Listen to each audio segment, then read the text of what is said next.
The Secret of the Samurai's Heart. In the time of feudal Japan, amidst cherry blossoms and the quiet strength of ancient temples, there was a young samurai named Hiro. He was known for his skill with a sword, his loyalty to his clan, and his unbreakable sense of duty. Like all samurai, Hiro lived by the code of Bushido, the way of the warrior.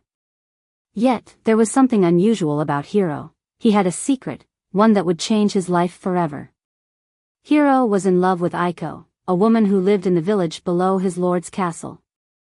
Aiko was not from a wealthy family, nor did she have noble blood, but her kindness and beauty captivated Hiro. Each morning, he would ride down to the village on the pretext of patrolling, when in reality, he hoped to catch a glimpse of her as she drew water from the well or tended her family's small garden. Their eyes would meet briefly, each exchange filled with silent promises and hopes. Hiro knew his feelings were forbidden. A samurai was not allowed to fall in love without the permission of his lord, and love, especially for a commoner, was seen as a distraction from his duties. The forbidden message. One morning, as Hiro walked through the village, he found a small piece of paper hidden beneath a cherry blossom petal on a stone bench. It was a letter from Aiko. She thanked him for his bravery in protecting the village and hinted at her own feelings with delicate words, comparing her heart to the cherry blossoms, fragile yet filled with life. Hiro's heart raced as he read her words. He was overjoyed but also knew the danger of their exchange. A secret like this could bring severe punishment if discovered. Determined to protect Aiko and his own honor, Hiro began meeting her in secret under the cover of night. They met in a hidden grove where fireflies danced in the moonlight, far from prying eyes. Their meetings were filled with whispered words and quiet moments, hands brushing, hearts racing. Hiro felt complete, his world balanced between duty and love. Yet, he knew this balance was delicate and could be shattered by a single misstep. A new threat. One day, news spread throughout the village that the clan's rival, the Takeda, was planning an attack. Hiro's lord summoned all his warriors, ordering them to prepare for battle. The Takeda clan had been their enemy for generations, and Hiro knew this would be a fierce fight. Although Hiro had trained his entire life for moments like this, his heart was heavy. He feared that if he died in battle, Aiko would be left heartbroken and alone. That night, Hiro went to the grove where he and Aiko met, determined to tell her of his fears. He found her waiting, worry in her eyes. He took her hands and, for the first time, openly confessed his love. "If I do not return from this battle, remember that my heart has always belonged to you," he said softly. Tears welled in Aiko's eyes, but she nodded, understanding the depth of his words. Then, to Hiro's surprise, Aiko revealed a secret of her own. Her father had once been a Takeda warrior who had defected to their village, leaving the war behind. She had grown up knowing the ways of both clans, and she knew of a secret passage that led into the heart of the Takeda's castle.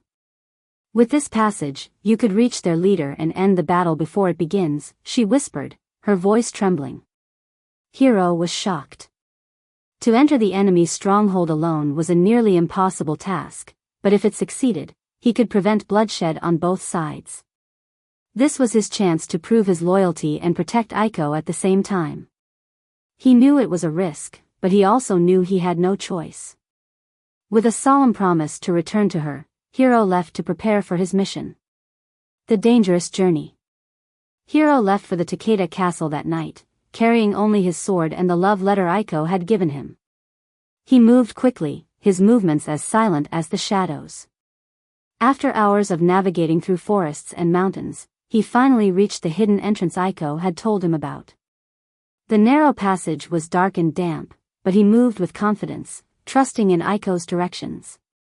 Inside the Takeda castle, he avoided guards and made his way toward the leader's chamber.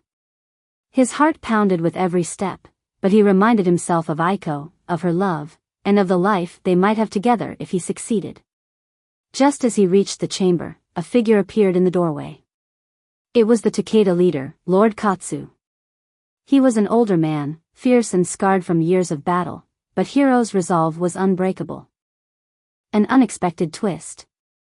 As Hiro raised his sword to strike, Lord Katsu surprised him by speaking, "I know why you're here, hero of the Asano clan.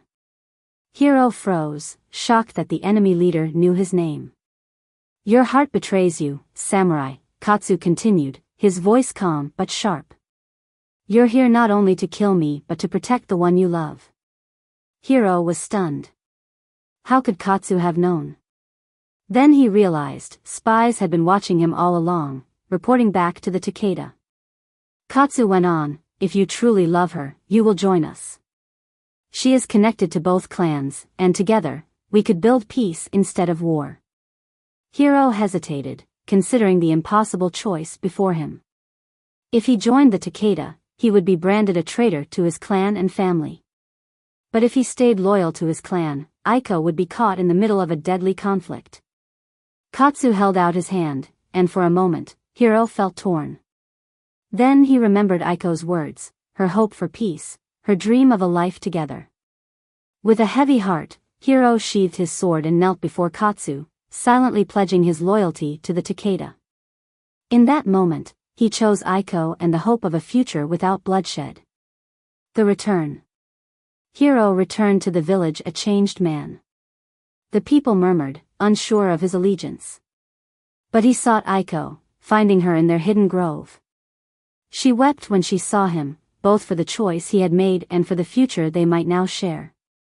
Hiro held her close, promising to build a life together, one that could bridge the divide between the clans. As time passed, Hiro and Aiko worked to bring peace between the Takeda and Asano clans. Slowly, their love became a symbol of hope and unity for both sides. Though he had sacrificed his honor in the eyes of his clan, Hiro knew he had gained something far more precious, the love of a lifetime. In the end, Hiro's loyalty to Aiko, his love, proved stronger than any duty to his clan. The cherry blossoms bloomed each year as a testament to their love, a love that had changed the course of two clans, defying the code of the samurai but embracing the code of the heart.